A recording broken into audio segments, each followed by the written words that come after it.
अरे तू जन्म तोला करे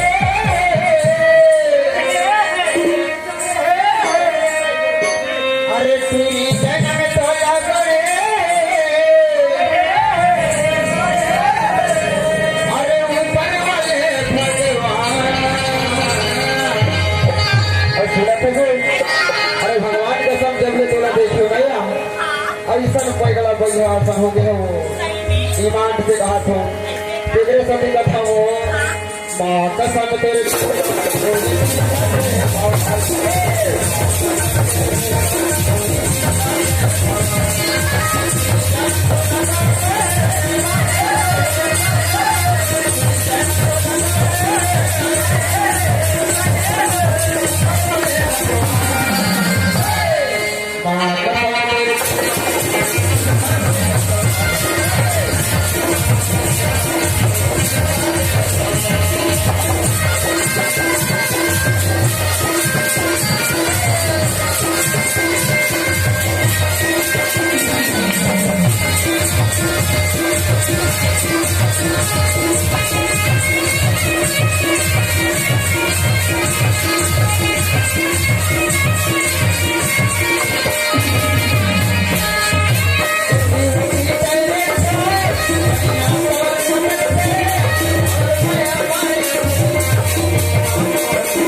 हाँ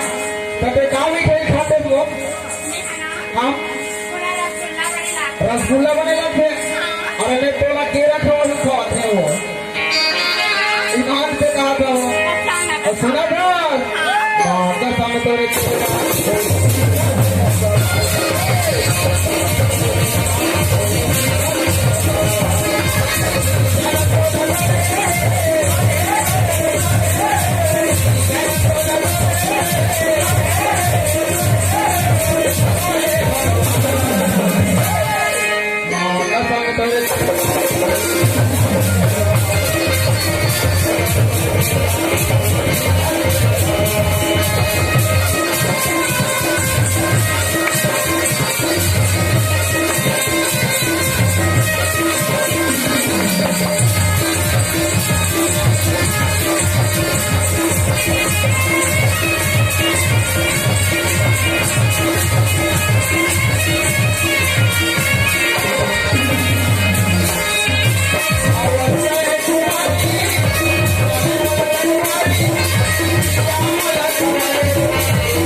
Thank you.